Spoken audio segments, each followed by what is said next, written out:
नमस्कार दोस्तों, global coaching में आपका हार्दिक स्वागत है। उम्मीद करता हूं आप अच्छे होंगे, स्वस्थ होंगे। तो इसी चीज को देखते हुए आज का जो लेक्चर होने वाला है, आज की जो हमारी क्लास होने वाली है वो है साइक्लोन।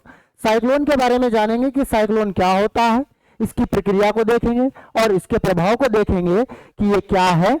सबसे पहले हम बात करते हैं कि जो हमने ज्योग्राफी में जो टॉपिक वर्ल्ड ज्योग्राफी में शुरू किए हैं, ये सीरीज शुरू की है वर्ल्ड ज्योग्राफी में, तो हम सबसे पहले उन्हीं टॉपिक्स को लेकर के आ रहे हैं जो आपके एग्जाम के लिए बहुत ज्यादा इंपॉर्टेंट हो सकते हैं, जहां से एग्जाम में क्वेश्चन पूछे जाने की संभावना मैक्सिमम रहती है। ये यहां से एग्जाम में अधिकांश पूछा भी गया। तो देख लेते हैं चक्रवात क्या है। यहां पर अगर हम देख रहे हैं, अगर किसी सागरीय सतह पर या समुद्री सतह पर चक्रवात की उत्पत्ति होती है तो ये किस प्रकार की चक्रीय गति है, क्या है ये। अगर ये चक्रवात किसी समुद्री सतह से उठ करके किसी महाद्वीपीय तट से टकराते हैं तो इसका प्रभाव क्या हो सकता है।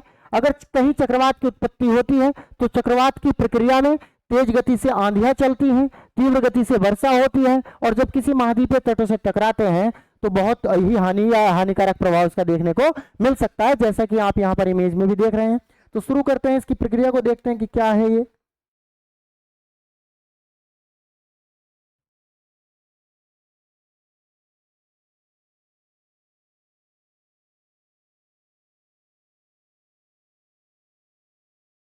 चक्रवात, साइक्लोन। बेसिकली चक्रवात एक प्रकार के तूफान है, ये कह सकते हैं। यह है एक वायुमंडलीय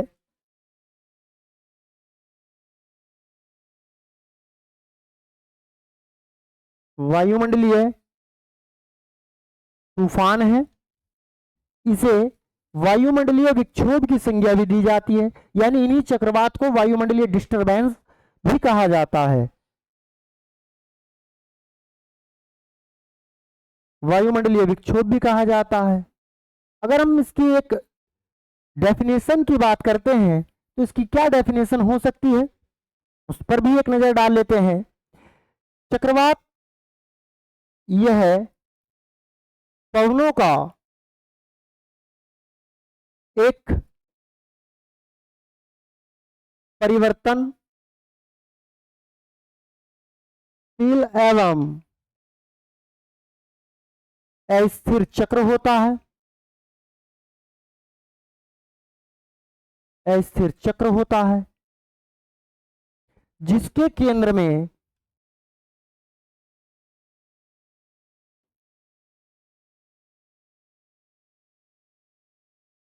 निम्न वायुदाब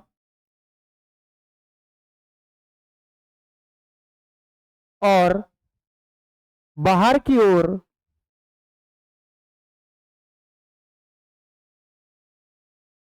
उच्च वायुदाब का विकास होता है।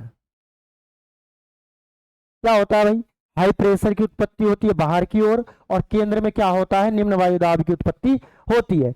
अगर केंद्र में निम्न वायुदाब है, बाहर की ओर उच्च वायुदाब है, तो किस प्रकार से वायुमंडलीय विक्षोभ बन जाता है, वायुमंडलीय तूफान बन जाता है, या केंद्र में क्यों निम्न या लो प्रेशर बन रहा है, उस चीज को हम यहां पर देख लेते हैं।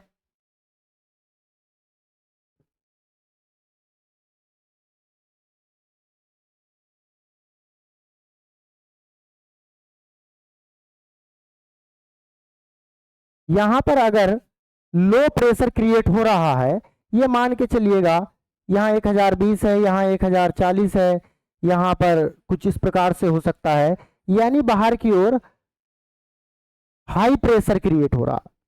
तो आपने देखा होगा वायुमंडलीय घटनाओं में कि जो एयर होती है, जो पवनें होती हैं, जो हवाएं होती हैं, वो हाई प्रेशर से लो प्रेशर की ओर चलती हैं।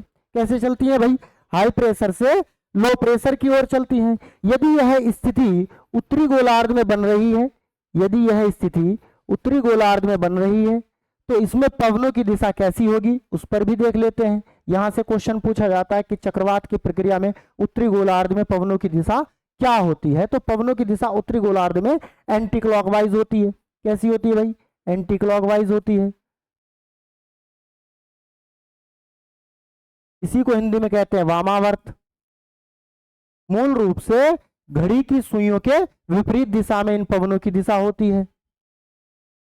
इस तरीके से यह हवाएं जो है फ्लो करती हैं, प्रवाहित होती हैं।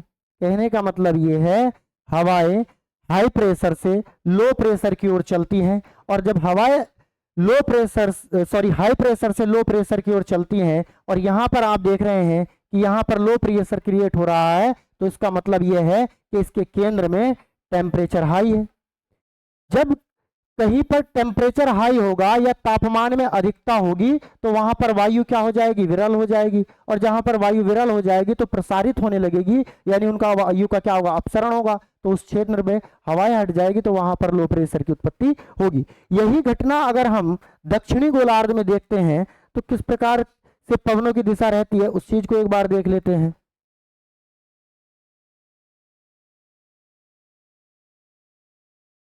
यहां पर लो प्रेशर है, यही स्थिति है। यहां पर हाई प्रेशर है, उच्च वायुदाब है, और इसमें अगर हम दक्षिणी गोलार्ध की बात कर रहे हैं,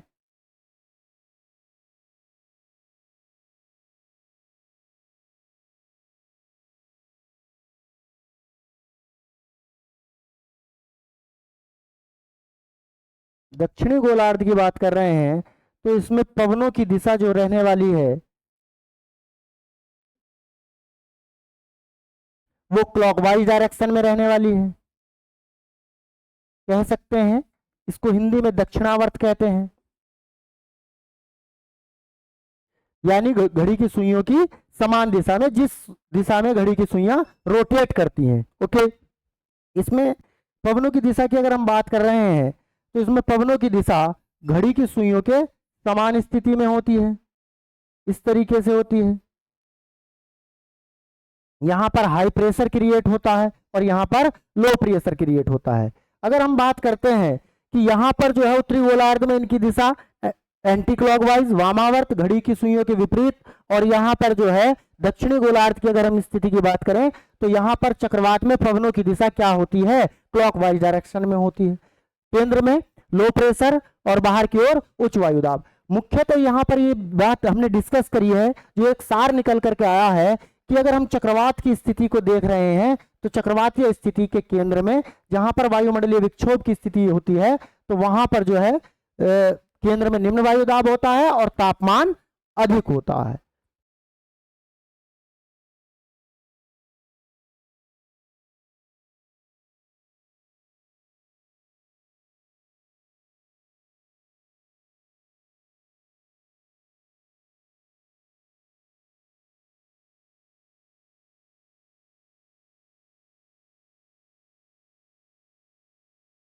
टाइप्स ऑफ साइक्लोन की बात कर लेते हैं कि साइक्लोन कितने प्रकार के होते हैं। तो बेसिकली जो साइक्लोन की अगर हम बात कर रहे हैं तो ये दो प्रकार के होते हैं।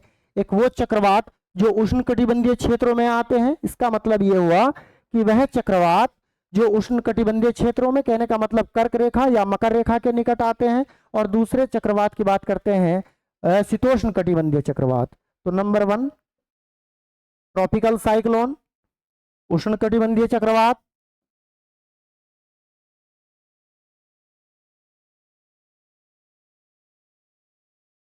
चक्रवात, ट्रॉपिकल साइक्लोन,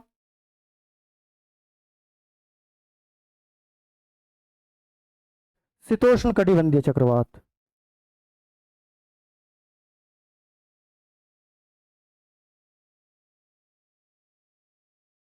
ये तो रहा इसके प्रकार की बात कि कितने प्रकार के चक्रवात हो सकते हैं। तो दो प्रकार के चक्रवात की हम यहाँ पर चर्चा करते कर लेते हैं कि ये दो प्रकार के चक्रवात होते हैं, ट्रॉपिकल या टेम्परेट शीतोष्ण कटिबंधीय चक्रवात और उष्ण कटिबंधीय चक्रवात। सबसे पहले इस ग्लोब पर इसकी अवस्थिति को जान लेते हैं, इसके विस्तार को जान लेते हैं कि इनका विस्तार कहाँ कहाँ पर होता है, उस चीज को एक बार देख लेते हैं। अगर मान लीजिएगा ये एक गोला है, ये पृथ्वी की आकृति है, तो हम इसी पर इस चीज को देखने का प्रयास करेंगे।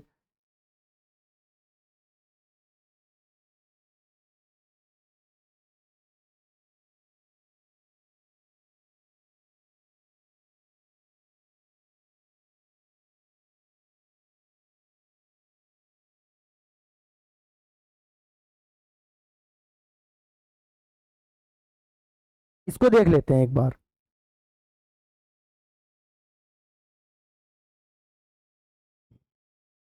ये 0 डिग्री अक्षांशीय रेखा है जिसको हम इक्वेटर के नाम से जानते हैं,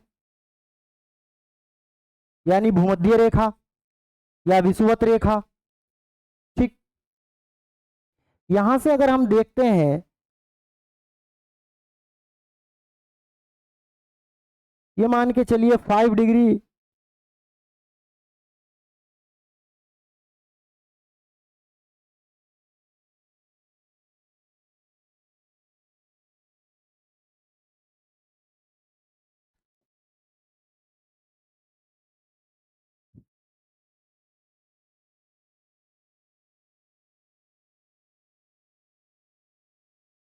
नॉर्थ, 0 डिग्री अक्षांश रेखा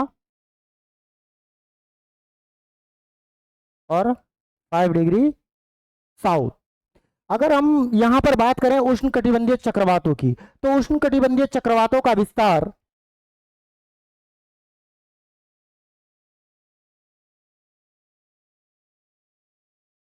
थर्टी डिग्री नॉर्थ, यानी 5 डिग्री नॉर्थ से लेकर के 30 डिग्री नॉर्थ, और साउथ में अगर इसकी बात करते हैं तो साउथ में भी 5 डिग्री साउथ में 30 डिग्री साउथ तक इसका विस्तार होता है। कहने का मतलब ये बेसिकली इसका जो विस्तार है वो कर्क और मकर रेखाओं के निकटवर्ती क्षेत्रों में अधिकांश इसका प्रभाव देखा जाता है। अगर हम शीतोष्ण कटिबंधीय चक्रवात की बात करते हैं तो शीतोष्ण कटिबंधीय चक्रवात की उत्पत्ति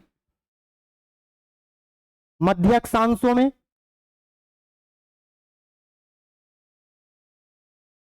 होती है, यानी 30 डिग्री उत्तर और 30 डिग्री 60 डिग्री नॉर्थ में। इसका यानी इनको बोल सकते हैं उत्तरी शीतोष्ण कटिबंधीय चक्रवात, और यहाँ पर 30 डिग्री साउथ से 60 डिग्री साउथ में बोल सकते हैं शीतोष्ण कटिबंधीय दक्षिणी शीतोष्ण कटिबंधीय चक्रवात, इनको नाम दिया जा सकता है। तो बात करते हैं यहाँ पर कि इस वाले क्षेत्र में ये जो 0 डिग्री से लेकर के 5 डिग्री तक का क्षेत्र है, इसमें कोई चक्रवात की उत्पत्ति नहीं हो रही है। तो ये क्या स्थिति है कि 5 डिग्री से लेकर के 30 डिग्री तक या दक्षिणी और उत्तरी क्षेत्र में इनकी उत्पत्ति हो रही है, लेकिन इस बीच के क्षेत्र में जो विषुवत रेखीय क्षेत्र है इसमें किसी भी चक्रवात की उत्पत्ति नहीं हो रही है। तो इसका मेन कारण है न्यूनतम कैरियोलिस बल की, न्यून कैरियोलिस बल के कारण हवाओं में कोई भी चक्रीय गति नहीं आती है, जिस कारण यहां पर कोई भी चक्रवात की उत्पत्ति नहीं होती है। न्यून कोरियोलिस बल के कारण यहां पर चक्रवात की स्थिति नहीं बनती है, ठीक, जिस कारण यहां का मौसम शांत बना रहता है, यानी इस प्रकार के वायुमंडलीय विक्षोभ की स्थिति इस क्षेत्र में देखने को नहीं मिलती है। अगर हम बात कर रहे हैं यहां पर उष्णकटिबंधीय चक्रवात की, तो एक बार नोट डाउन इन चीजों को कर लेते हैं। इनका जो विस्तार की अगर हम बात करें, शॉर्ट में लिख लेते हैं, इनका जो विस्तार है वो 5 डिग्री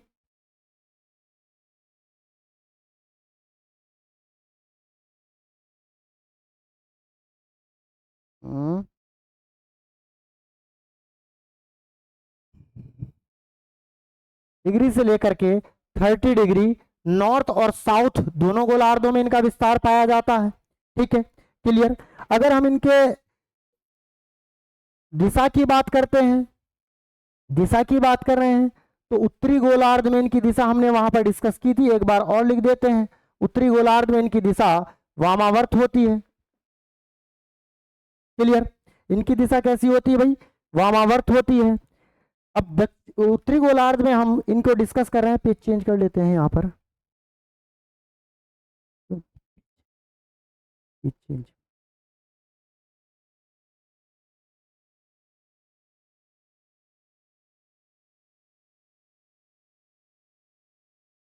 उष्ण कटिबंधीय, पहला वाला पेज जो पहले नंबर पर लिखा है, ये वाला भी उष्ण कटिबंधीय चक्रवात। ठीक, विस्तार हमने देख लिया है, कहां पर है उष्ण कटिबंधीय चक्रवात का विस्तार। तो उष्ण कटिबंधीय चक्रवात का एक बार रिवाइज कर लेते हैं, रिवीजन कर लेते हैं इसको, कि 5 डिग्री से लेकर के 30 डिग्री नॉर्थ और साउथ दोनों गोलार्धों में पाया जाता है। इसका विस्तार, इनकी दिशा जो है उत्तरी गोलार्ध में जो होती है वो वामावर्त होती है, दक्षिणी गोलार्ध में इनकी दिशा जो होती है घड़ी की सुइयों के समान दिशा में हो सकती है, कह सकते हैं कि क्लॉकवाइज डायरेक्शन हो सकती है, या दक्षिणावर्त इसकी दिशा हो सकती है। ठीक। ग्रीष्म ऋतु में अगर एक पॉइंट देख लेते हैं, ग्रीष्म ऋतु में ITCZ का विस्थापन, ग्रीष्म ऋतु में ITCZ का विस्थापन विषुवत रेखीय क्षेत्र से, विषुवत रेखीय क्षेत्र से कर्क या 30 डिग्री नॉर्थ की ओर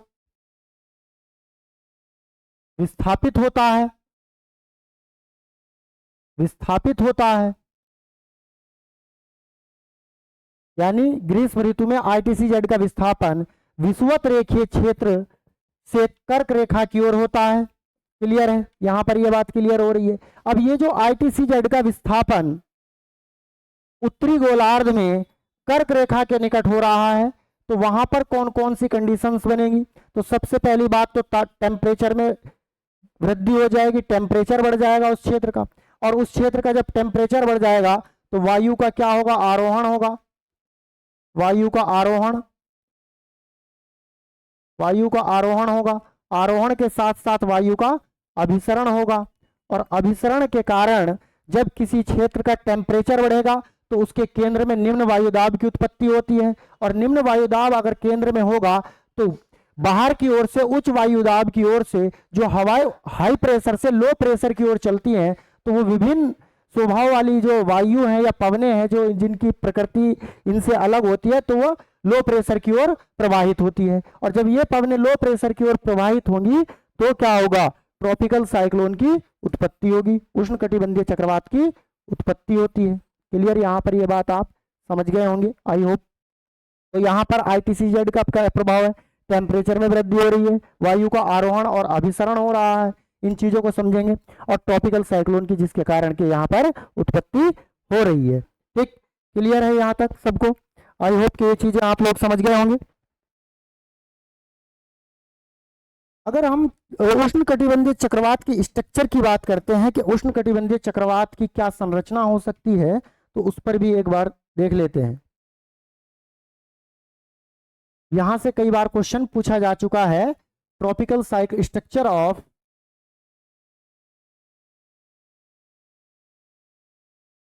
ट्रॉपिकल साइक्लोन।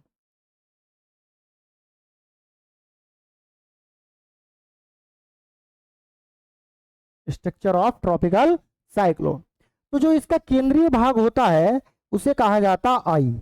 आई कह सकते हैं, या इसी चीज को हम क्या कह सकते हैं? सेंटर भी कह सकते हैं, चक्रवात का केंद्र भी कह सकते हैं। क्या कह सकते हैं? आई कह सकते हैं या सेंटर कह सकते हैं। ठीक, इसकी जो बाह्य परत होती है, सेंटर के बाहर की एक और लेयर हो सकती है, या इसका एक क्षेत्र हो सकता है जिसे द आईबॉल कहा जाता है। क्या कहते हैं भाई? आईबॉल कह सकते हैं इसको। हिंदी में इसको आंख की दीवार कहते हैं। अब यहां से क्या क्वेश्चन पूछा जाने की संभावना आपके एग्जाम में हो सकती है, उस चीज को देख लेते हैं। तो क्वेश्चन बेसिकली ये पूछा जाता है कि जहां पर लो प्रेशर क्रिएट होता है, जिसे हम चक्रवात का केंद्र बिंदु कहते हैं, क्या वहां पर बहुत तेज तीव्र गति से वर्षा होती है? क्या वहां पर तेज गति से आंधियां चलती हैं? कहां पर यह प्रोसेस होता है? जब इसके केंद्र में लो प्रेशर की उत्पत्ति होती है तो यहां पर वायु का आरोहण नहीं होता है, और जब यहां पर वायु का आरोहण नहीं होता है तो यहां पर कोई वर्षा नहीं होती है। तो यहां पर वर्षा नहीं होती है। यानी कहने का मतलब यह है कि यहां पर जो मौसमी दशाएं हैं वो शांत रहती हैं। मौसमी दशाएं क्या रहती हैं? यहां पर शांत रहती है, यानी मौसम शांत रहता है। यहां पर मौसमी दशाएं शांत होती हैं। लेकिन जैसे ही हम आईवॉल की ओर बढ़ते हैं तो यहां पर तीव्र गति से वर्षा की संभावना बनती है।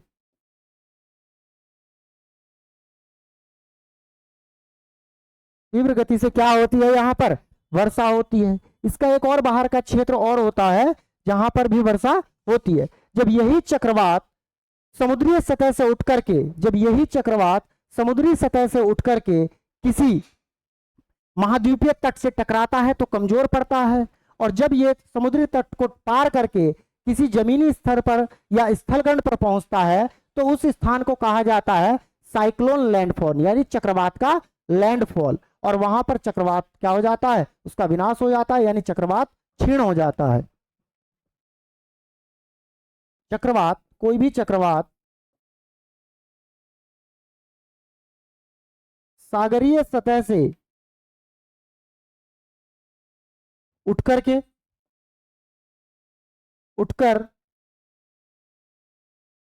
तटों की ओर बढ़ता है तो वह कमजोर हो जाता है, कमजोर होता है या हो जाता है। जैसे ही यह तटों को पार करके जमीनी स्तर पर पहुंचता है, जमीन पर पहुंचता है तो उसे चक्रवात लैंडफॉल कहा जाता है। क्या कहा जाता है, ये क्वेश्चन पूछा गया है, चक्रवात लैंडफॉल कहा जाता है। क्वेश्चन इस तरीके से पूछा गया है कि जब चक्रवात तटों को पार करके किसी स्थलखंड पर पहुंचता है तो उस स्थान को क्या कहते हैं, उस बिंदु को क्या कहते हैं, तो उसे चक्रवात लैंडफॉल कहते हैं। अच्छा, इस प्रोसेस में हमारी एक बात समझ में आई है कि चक्रवात की जो गति होती है वो सर्वाधिक कहाँ होती है। तो आप यहां पर इस पॉइंट को पढ़ करके यहां पर ये अंदाजा लगा सकते हैं कि जब चक्रवात सागरीय सतह से तट की ओर बढ़ रहा है, किसी महाद्वीप की ओर बढ़ रहा है, तो उसकी स्थिति क्या हो जाती है, कमजोर हो जाती है। तो यहां पर सागरीय सतह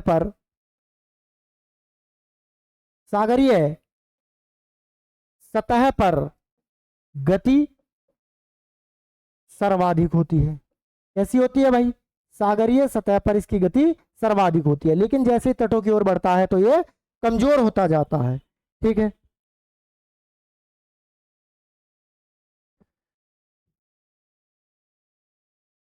अगर हम चक्रवात की गतियों की बात करें कि कितनी गति पर किस चक्रवात को किस नाम से जाना जाता है, तो एक बार वो डिस्कस कर लेते हैं।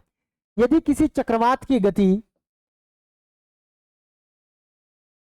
32 किलोमीटर पर आवर की होती है, यदि किसी चक्रवात की गति, साइक्लोन की स्पीड 32 किलोमीटर पर आवर की होती है तो उसे चक्रवात ही नाम दिया जाता है। क्लियर। यदि यह 120 किलोमीटर पर आवर की हो जाती है तो इसे हरिकेन के नाम से जाना जाता है, इन्हीं चक्रवातों को। यदि किसी चक्रवात की गति 200 किलोमीटर पर आवर या इससे अधिक होती है तो उस प्रकार के वायुमंडलीय विक्षोभ को या चक्रवात को सुपर साइक्लोन की संज्ञा दी जाती है। ये फैक्ट एग्जाम में पूछा जा सकता है, नोट डाउन कर सकते हैं, बढ़िया फैक्ट है, अच्छा फैक्ट है। तो यहां से यहां से भी क्वेश्चन बनने की संभावना आपकी रहती है। अगर हम बात कर रहे हैं कि जो चक्रवात की गति की हमने बात की कि 32 किलोमीटर प्रति आवर की गति है किसी वायुमंडलीय तूफान की, तो उसे चक्रवात कहेंगे। यदि वायुमंडलीय तूफान सागरीय सतह से उठा है, 120 किलोमीटर पर आवर की गति से चल रहा है तो हरिकेन कहेंगे, और 200 किलोमीटर पर आवर की गति से चल रहा है तो उसे क्या कहेंगे, सुपर साइक्लोन की संज्ञा दी जाती है। अन्य देशों में जब कहीं चक्रवात आता है किसी तट के निकट पर, या बंगाल की खाड़ी में, या अरब सागर में, या साउथ चाइना सी में, जहां पर भी जिन देशों की अवस्थिति सागरीय तटों से लगी हुई है, सागरीय समुद्री क्षेत्रों से लगी हुई है, तो वहां पर इनको अलग अलग नामों से जाना जाता है। तो उस चीज को देख लेते हैं। इनके नामकरण के बारे में भी चर्चा करेंगे कि हम हिंद महासागरीय क्षेत्र में चक्रवातों को किस किस नाम से जाना जाता है, कौन कौन से देश मिलकर के इन चक्रवातों का नामकरण करते हैं। तो अगर हम बात करते हैं कि ऑस्ट्रेलिया क्षेत्र में अगर कोई चक्रवात आता है, ऑस्ट्रेलिया में कोई चक्रवात आता है या समुद्री सतह पर इसके निकट पर चक्रवात आता है तो उसे विली विलीज के नाम से जाना जाता है, विली विलीज के नाम से जाना जाता है। यदि चीन में कोई चक्रवात आता है तो उसे किस नाम से जाना जाता है, कैरेबियन सागर में यदि कोई चक्रवात आता है तो उसे किस नाम से जाना जाता है, यहां पर भी देख लेते हैं। चीन में आने वाले चक्रवात को टॉर्नेडो कहा जाता है और कैरेबियन सागर में आने वाले चक्रवात को बेसिकली हरिकेन के नाम से जाना जाता है, हरिकेन टॉर्नेडो। तो ये साउथ चाइना सी में आता है। कहाँ आता है भाई ये वाला चक्रवात? साउथ चाइना सी में आता है ये वाला चक्रवात। क्लियर? पूछ लेगा दक्षिणी चीन में कौन से चक्रवात आते हैं, तो टॉर्नेडो आते हैं बेसिकली। ठीक है, अगर हम हिंद महासागरीय क्षेत्र की बात कर लेते हैं, अगर हम हिंद महासागरीय क्षेत्र की बात करते हैं,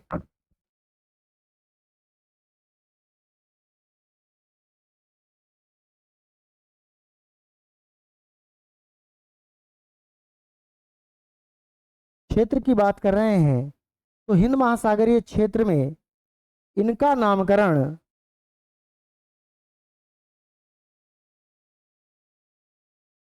कुछ इसी क्षेत्र से, हिंद महासागरीय क्षेत्र से लगे हुए देश करते हैं, जिनकी संख्या कुल 8 है। 8 देश मिलकर के इनका नामकरण करते हैं।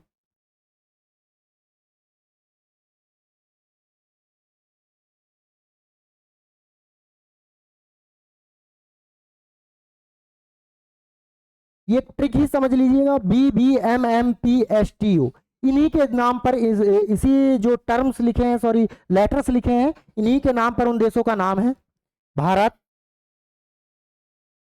बांग्लादेश, म्यांमार, मालदीव, पाकिस्तान,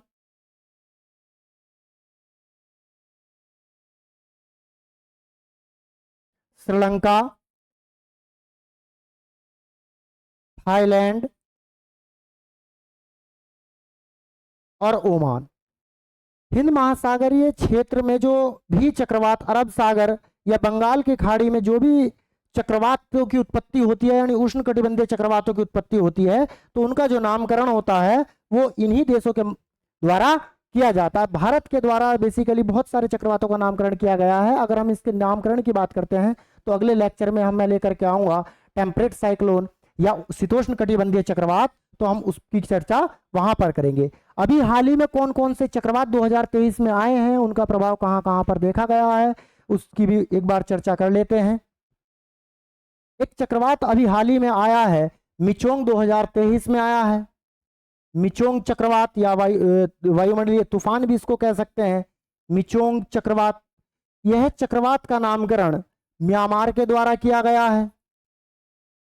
ये जो नाम मिचोंग दिया गया है ये म्यांमार के द्वारा दिया गया है, और इस मिचोंग चक्रवात ने तमिलनाडु,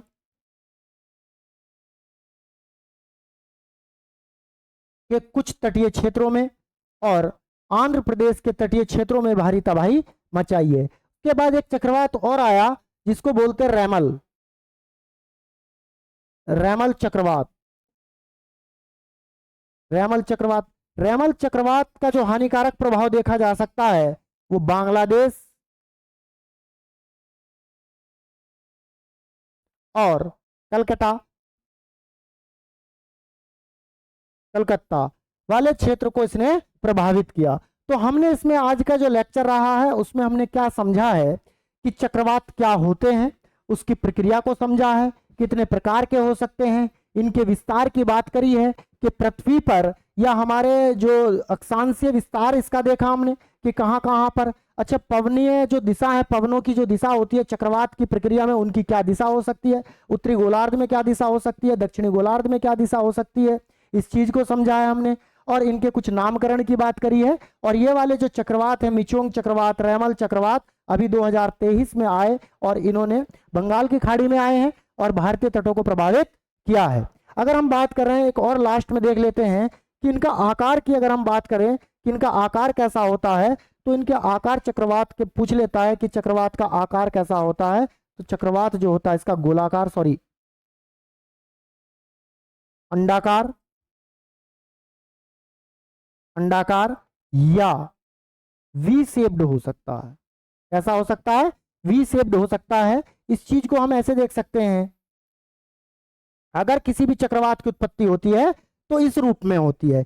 यहां से सागरीय सतह से उठ करके ये वायुमंडलीय विक्षोभ में परिवर्तित हो जाता है, तो ये वी शेप्ड या ये आकृति हो जाती है एक अंडाकार के रूप में। ठीक है, आई होप ये लेक्चर आपको समझ में आया होगा। हमने इस लेक्चर में एक एक कॉन्सेप्ट को क्लियर करने का प्रयास किया है, फैक्ट को भी देखा है। तो ये जो टॉपिक इस तरीके के मैं लेकर के आ रहा हूं, तो ये आपके एग्जाम के पॉइंट ऑफ व्यू से बहुत ज्यादा इंपॉर्टेंट हो सकते हैं और हो सकते हैं नहीं। ये क्लास आपके एग्जाम के लिए बहुत ही इंपॉर्टेंट साबित होगी। यहां से अगर कोई क्वेश्चन आएगा तो आपके लेक्चर से, यहां से आपने जो भी चीजें नोट डाउन करी होंगी, तो यहां पर आपको एक क्वेश्चन मिलने की संभावना रहेगी। Thank you.